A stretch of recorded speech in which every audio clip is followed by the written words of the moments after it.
They tell me I should be grateful. The commissar who debriefed me used that word 3 times in the span of 10 minutes. Grateful, as if gratitude were ammunition I had failed to requisition.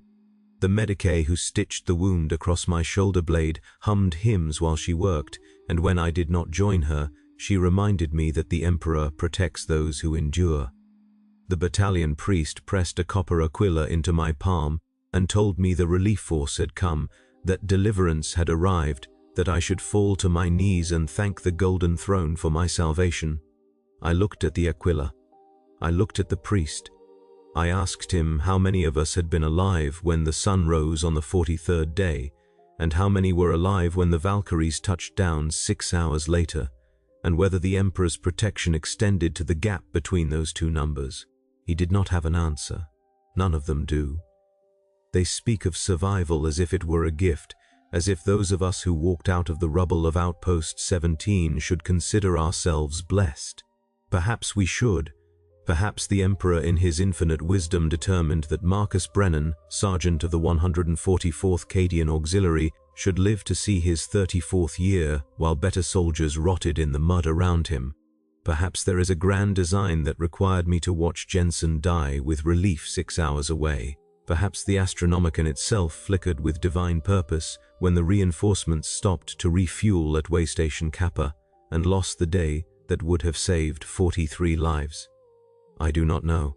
I know only what I saw, what I did, and what I became in those final hours when hope died and then returned too late to matter. We had held Outpost 17 for 42 days, when command finally confirmed that relief was en route. 42 days against the greenskin tide, 42 days of ammunition counts and rationed water, and the constant thunder of crude artillery against our walls. We had started with 216 soldiers. By day 42, we were down to 61, and 11 of those could no longer fight. The compound had been designed to house a garrison of 100 in moderate comfort, which meant it could hold 200 in the cramped misery the Imperium considers standard, which meant 61 survivors rattled around the ruins like seeds in a dried gourd. The walls had been breached twice and repaired with rubble and corpses and prayer. The medicae station had run out of counterseptic on day 29, and we had been performing surgeries, with Recaf as our only antiseptic since then. The Vox array had been destroyed on day 36, rebuilt from salvage on day 38, and we had finally re-established contact with command on day 40, at which point Colonel Whitfield's voice had crackled through the static like a message from the God Emperor himself. Relief was coming. 3 days. Hold for 3 days. I remember Sergeant Cobb, who had taken command when Lieutenant Vasquez died on day 19, standing in the communications bunker with tears streaming down his face. He was not a man given to tears. I had served with him for 6 years across 4 campaigns, and I had never seen him weep, not when his legs were crushed beneath a collapsing trench wall on Cadia, not when his brother's name appeared on the casualty lists from Tyrock Fields. But he wept then, and I understood. 3 days. We could survive 3 days. The Greenskins had been throwing themselves against our walls with decreasing frequency as their own supplies dwindled, and our remaining fighters were veterans who had already survived the worst the Xenos could offer. 3 days was nothing. 3 days was a heartbeat. 3 days was the distance between damnation and deliverance. I should tell you about Jensen now, because everything that came after only makes sense if you understand who he was and what he meant to those of us who survived the first month. Private First. Class Elias Jensen, 22 years old, drafted from an agro-world called Thornton's Landing where his family had grown nutrient grain for 17 generations. He had been assigned to my squad on day 3, a replacement for Corporal Hendricks who had taken a greenskin slug through the eye during the first assault. Jensen had never seen combat before Outpost 17. He had completed his basic training 6 weeks before deployment, and his hands shook when he loaded his lasgun, and I remember thinking that he would be dead within the week. I was wrong. Jensen survived the first week and the second and the third. He was not a natural soldier, not in the way that Cobb was, not in the way that I had become after 15 years in the Guard. He flinched at explosions, he vomited after his first kill, he cried at night when he thought no one could hear, and he prayed before every engagement, and he carried a small wooden carving of the Emperor that his mother had pressed into his hands before the transport ship departed Thornton's Landing. But he never ran, he never broke. When the walls fell on day 23 and the greenskins poured through the breach, Jensen stood his ground with a bayonet that he had never been properly trained to use, and held the gap for 11 seconds while Cobb rallied the counterattack. 11 seconds does not sound like much, but I have seen veteran soldiers break in less time when faced with a screaming tide of green muscle and rusted blades. Jensen did not break. He screamed back at them, and I think the Xenos were so surprised by this small, trembling human who refused to die that they hesitated for just a moment, and that moment was enough. He took a blade across the ribs that day, deep enough to show bone, and the Medicae told him he would be dead within the week if the wound went septic. He survived. He always survived. By day 42, Jensen had become something like a mascot for the remaining defenders, proof that the Emperor truly did protect those who believed, proof that survival was possible even for the weakest among us. When Cobb announced that relief was 3 days away, Jensen laughed, actually laughed, and said that he had known all along that they would not be forgotten. His faith had never wavered. Mine had died somewhere around day 15 when we ran out of water purification tablets and started drinking from the filtration tanks that I knew had been contaminated with Xenos blood. But Jensen believed, and watching him believe made it easier for the rest of us to pretend. The first day of waiting was the easiest. We reinforced the breaches, redistributed ammunition, and allowed ourselves the luxury of hope. Cobb gave a speech that I cannot remember now, something about duty and honor, and the Emperor's grace, and even the wounded soldiers in the Medicae station listened through the walls and nodded along. The greenskins launched a minor assault at dusk, perhaps 60% of the brutes charging across the killing field we had established in front of the main gate, and we cut them down with disciplined fire that we had not been able to afford for weeks. We had been conserving ammunition so strictly that some soldiers had not fired their weapons in days, and the sound of massed lasgun volleys was almost musical after so long. Jensen stood beside me on the wall and counted his kills aloud, 1, 2, 3, 4, 5, and when the last greenskin fell, he turned to me with a smile that I will never forget. "Tomorrow," he said. "Tomorrow, or the day after, or the day after that, but soon, we would go home, we would see our families, we would sleep in beds that did not smell of blood and cordite." I nodded and said nothing, because I had stopped believing in tomorrow somewhere around day 20, but I did not want to take that smile from him. Let him have his hope.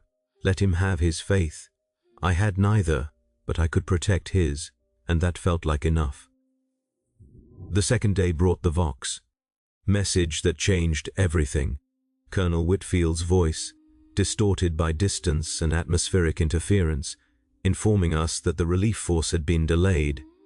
Waystation Kappa had suffered a malfunction in its Prometheum distribution systems, something about contaminated fuel lines and emergency protocols, and the convoy would need to remain grounded for 24 hours while the Mechanicus adepts performed the necessary rituals of purification.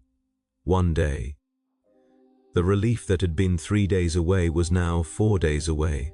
Cobb received the message in silence, his face utterly still, and then he walked out of the communications bunker and vomited against the nearest wall.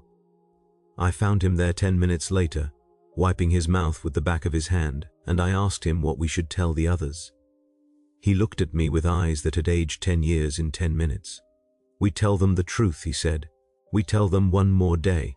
We tell them the Emperor tests those he loves, and we have been found worthy of his greatest test." I asked him if he believed that. He laughed, a sound like grinding metal, and said that belief was a luxury he had not been able to afford since day 19. But the others needed to believe, so we would give them something to believe in. We would give them 1 more day. I should tell you about the cellar now. I have been avoiding it, circling around it the way a wounded animal circles the place where it was hurt. But you cannot understand what happened on day 43 without understanding what happened in the cellar on the night of day 42. The cellar was a storage space beneath the main barracks, originally designed to hold emergency rations and water reserves, long since emptied and converted into a makeshift morgue when the burial details could no longer keep pace with the dying. We had stacked the bodies there, wrapped in whatever fabric we could spare, and by day 42, there were 155 corpses in that cellar, pressed together in the darkness like communion wafers in a reliquary box. The smell had become unbearable weeks ago, a thick sweetness that worked its way into everything, into our clothes and our hair and our dreams.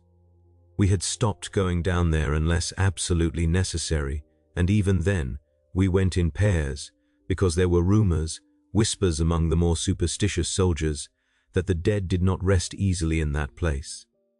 I did not believe the rumors. I believed in nothing by then except ammunition counts and firing angles and a simple mathematics of survival. But I understood why the others believed.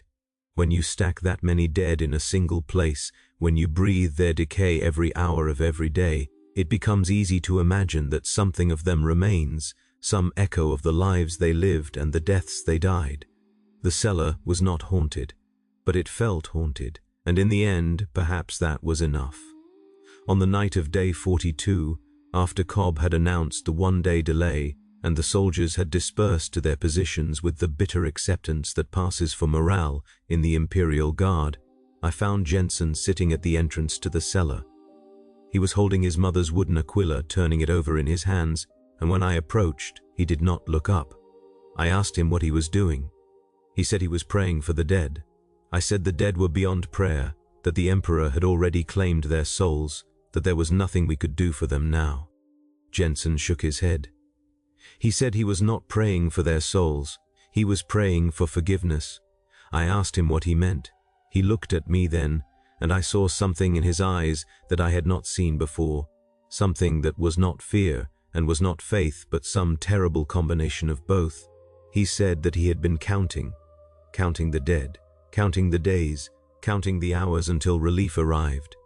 And he had realized something that had been gnawing at him for weeks, but that he had not been able to articulate until now. He said that every day we survived, someone else died.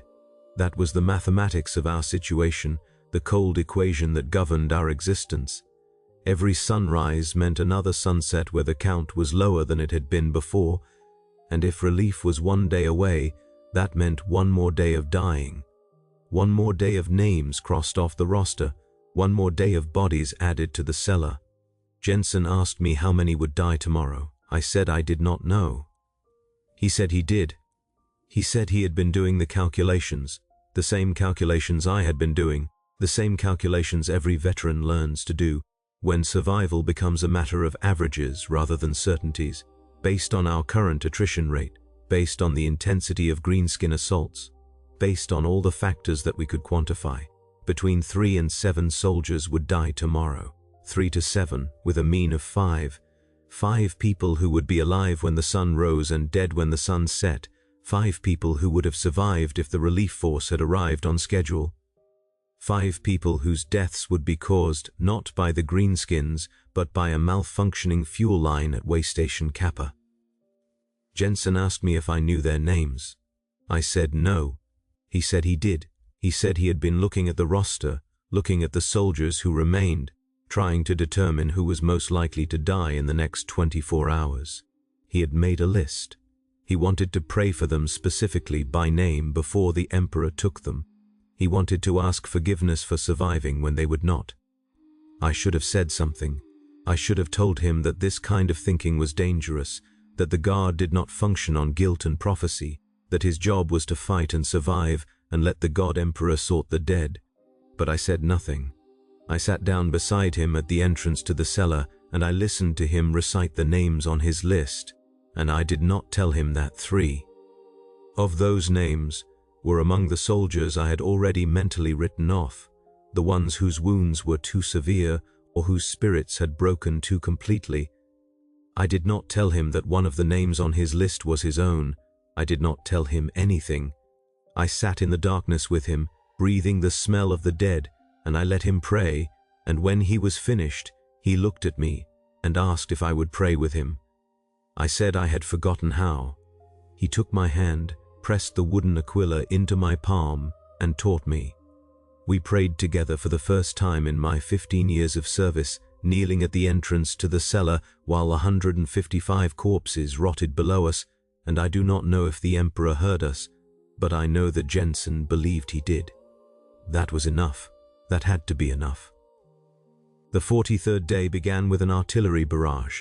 The Greenskins had been quiet for almost 36 hours, conserving their own dwindling ammunition, but they must have sensed something, must have known through whatever crude instincts guided their species that their prey was about to escape. They hit us with everything they had left. Crude rockets and salvaged shells and improvised explosives hurled by massive catapults that shook the earth when they struck. The first barrage killed 2 soldiers outright, Corporal Delacroix and Private UN, both of whom had been sleeping in the northern barracks when a rocket punched through the roof and detonated in the space where they lay. I did not see their bodies. I was told later that there were no bodies to see, only a crater where 2 human beings had existed moments before. Jensen's list had named neither of them. The mathematics of death, it seemed, did not care for prophecy.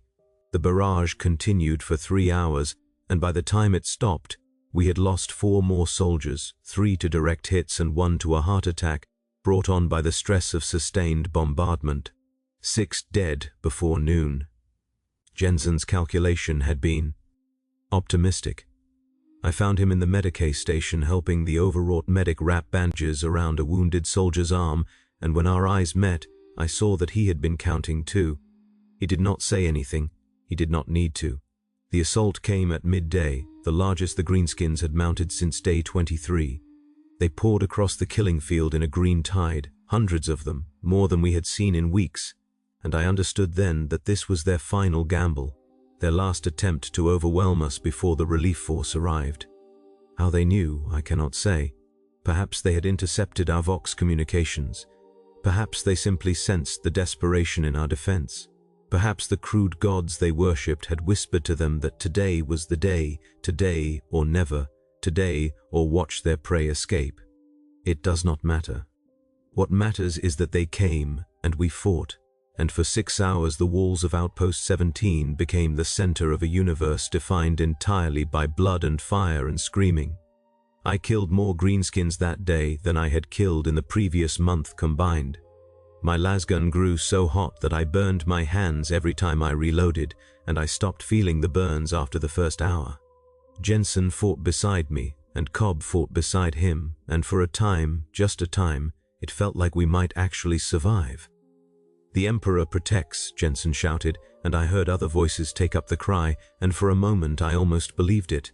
For a moment I almost had faith. The walls fell at the 18th hour, not everywhere, not all at once, but in a single critical section near the eastern gate where the previous repairs had been weakest. A massive greenskin, larger than any I had seen before, drove a salvaged vehicle through the breach, a crude machine that looked like it had been assembled from a dozen different sources, and the impact created a gap wide enough for the Xenos to pour through.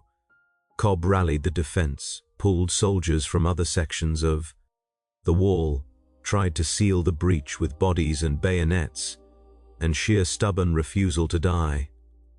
I was not there.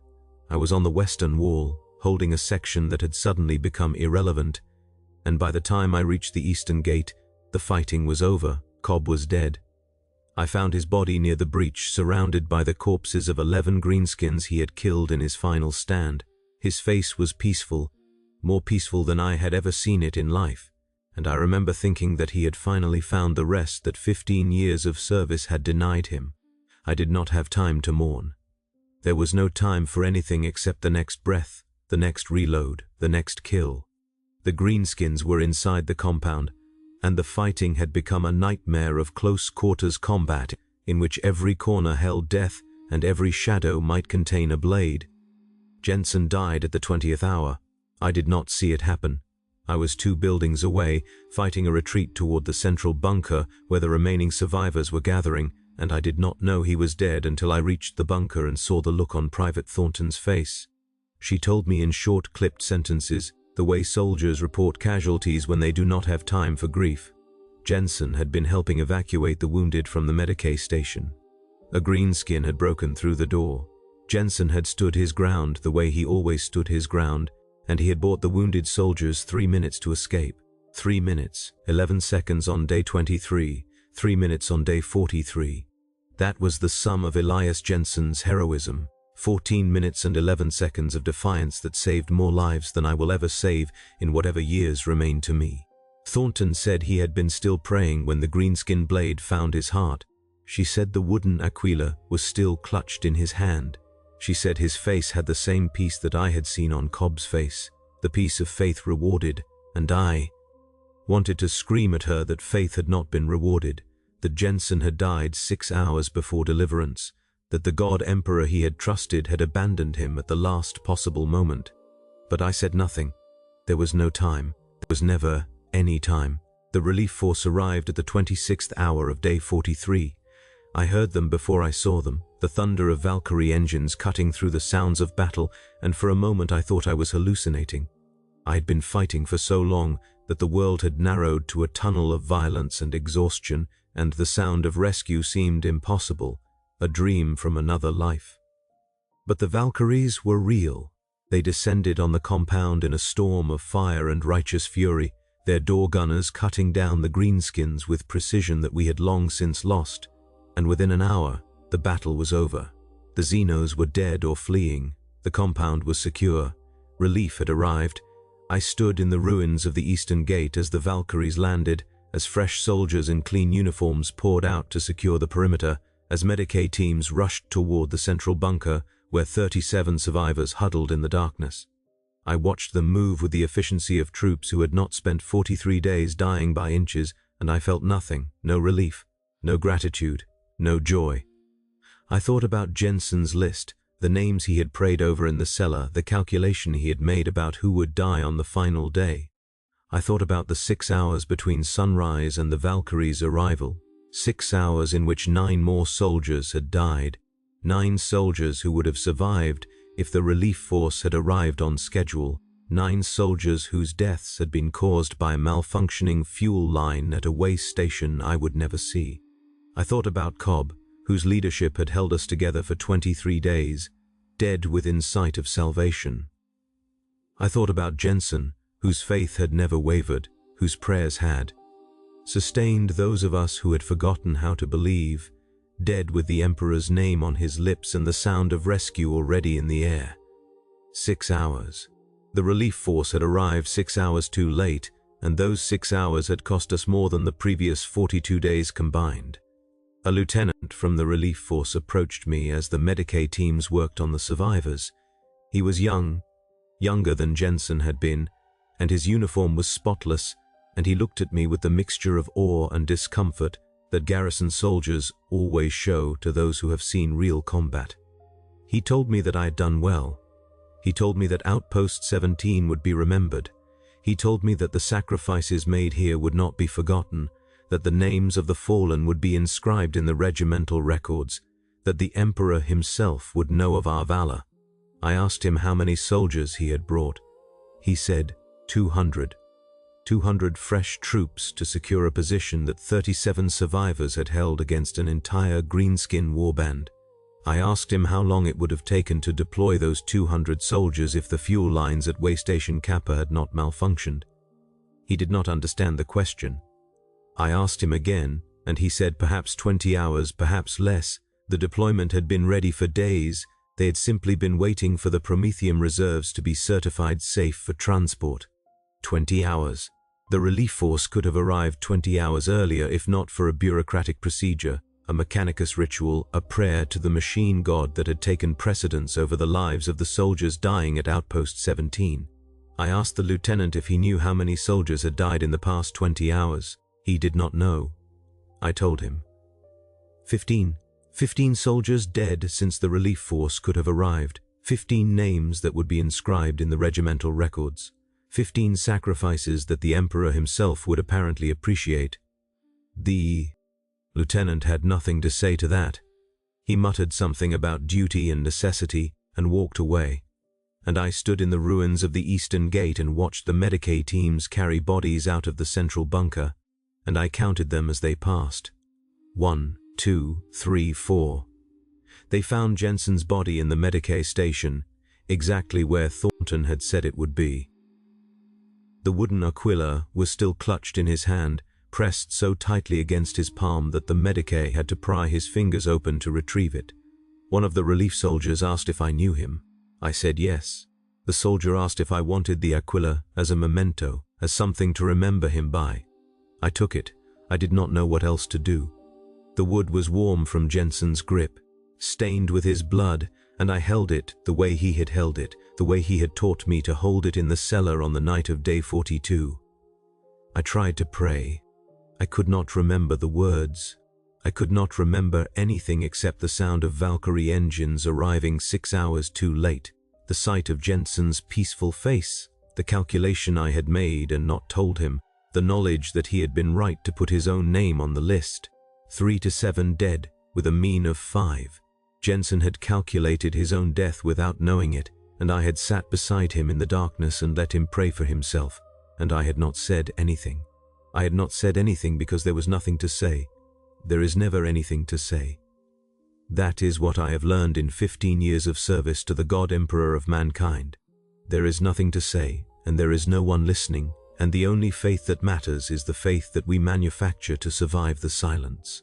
The commissar who debriefed me asked about the final hours. He asked about the Eastern Gate and Sergeant Cobb and the evacuation of the Medicae station. He asked about Jensen by name, had clearly been briefed on the private's heroism, wanted details for the official report that would be filed. With the regimental command, I told him what I knew. I told him about the 11 seconds on day 23 and the 3 minutes on day 43.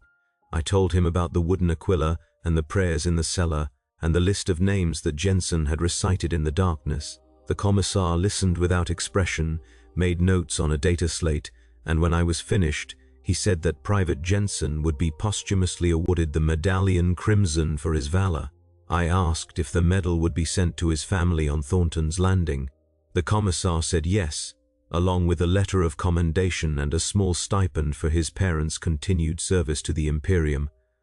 I asked if the letter would mention that Jensen had died 6 hours before the relief force arrived. The commissar's expression did not change, but I saw something flicker in his eyes, something that might have been discomfort or might have been contempt.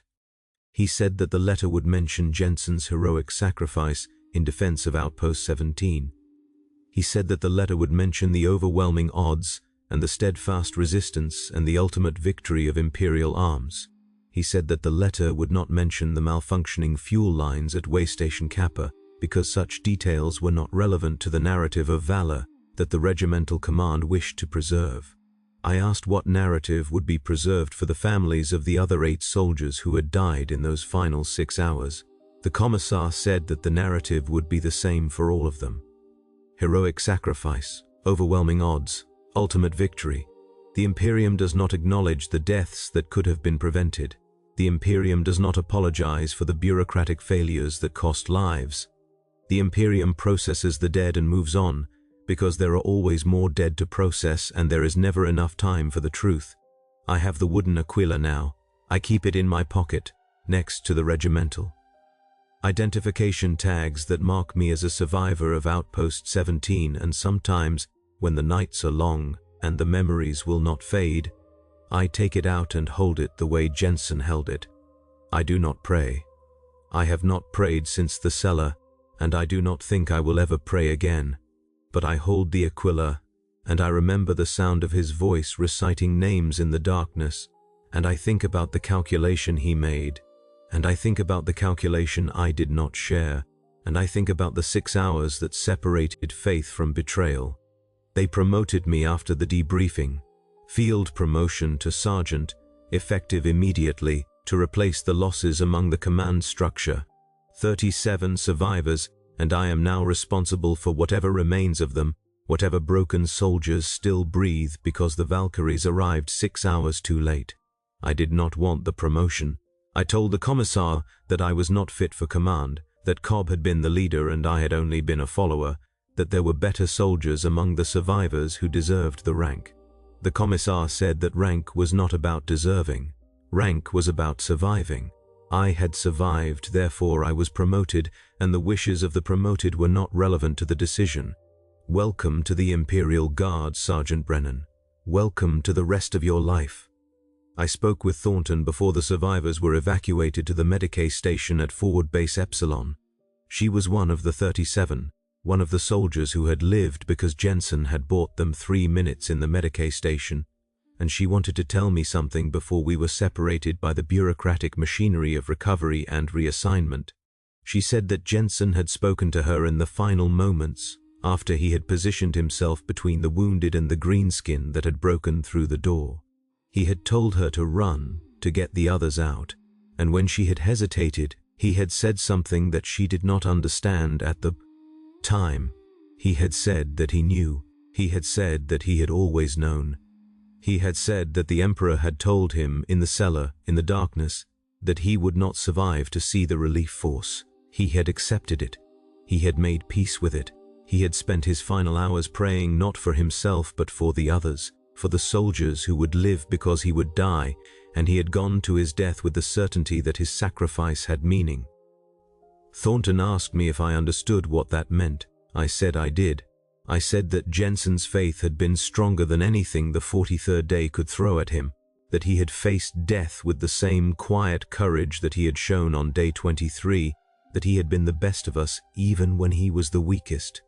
Thornton nodded, and I saw tears on her face, and she said that Jensen had told her one more thing before he turned to face the greenskin.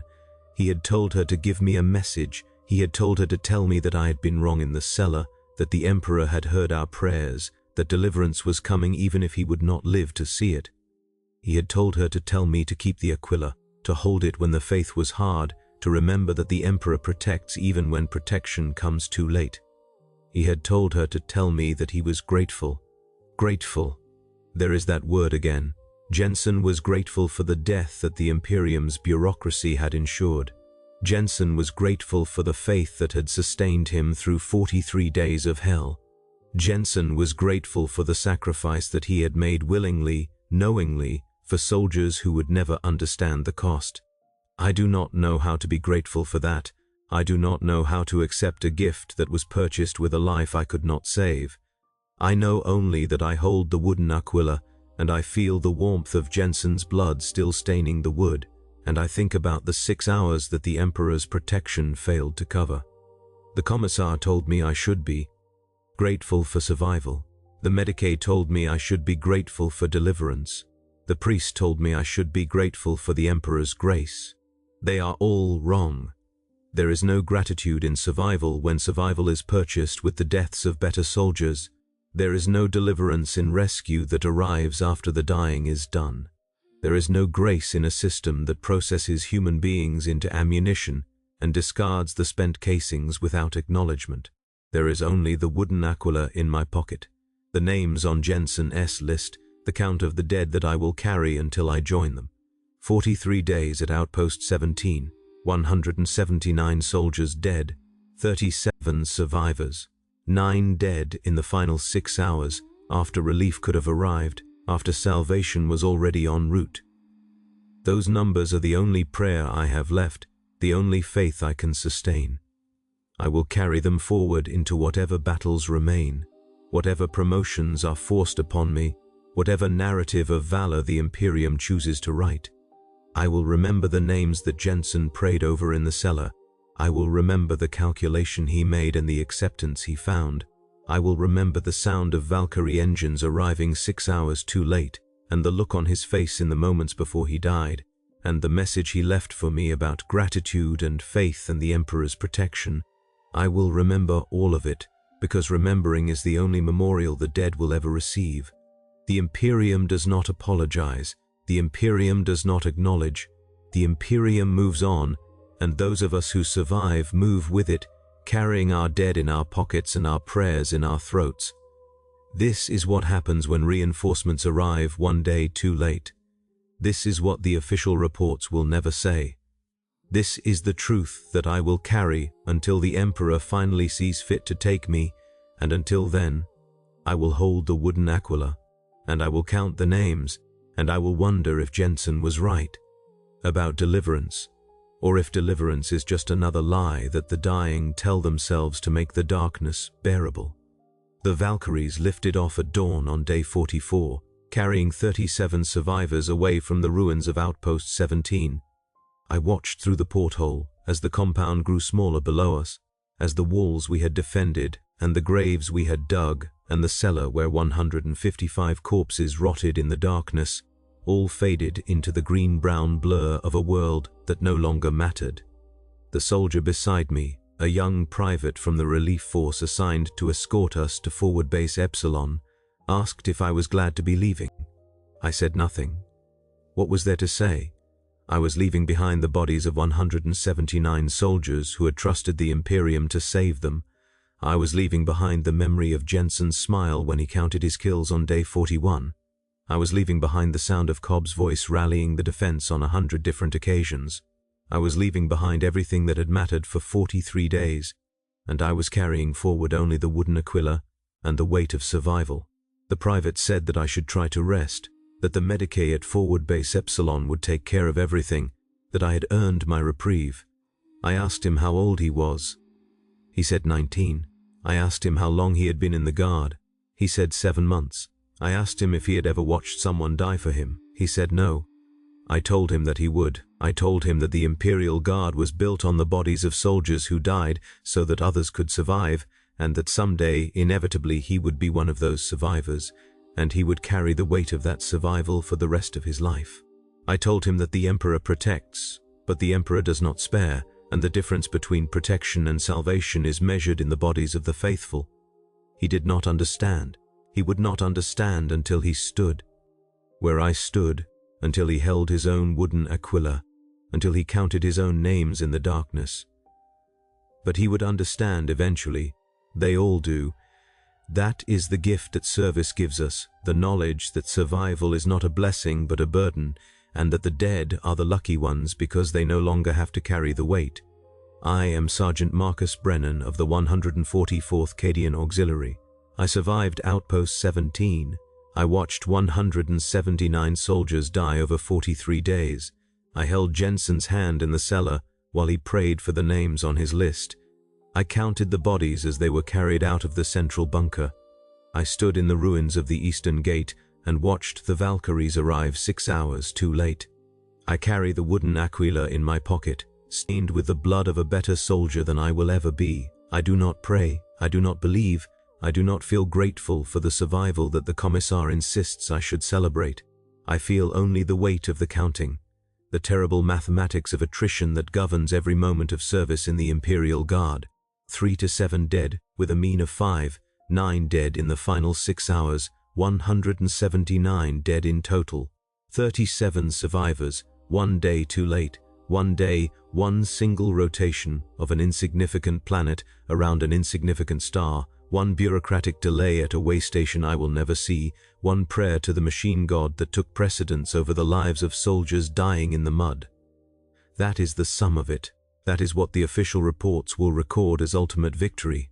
That is what the families on 100 different worlds will receive in letters of commendation and small stipends for continued service. That is what the Imperial Guard offers to those who give everything and receive nothing in return. We are ammunition. We are spent. We are forgotten. And somewhere in the silence between the stars, the Emperor sits on his golden throne and processes the data and moves on to the next engagement, and the dead are recorded in ledgers that no one will ever read, and the living are promoted to replace them, and the wooden aquilas pass from hand to hand like currency in an economy of faith that I no longer believe in. Jensen believed. Jensen died believing. Perhaps that is enough.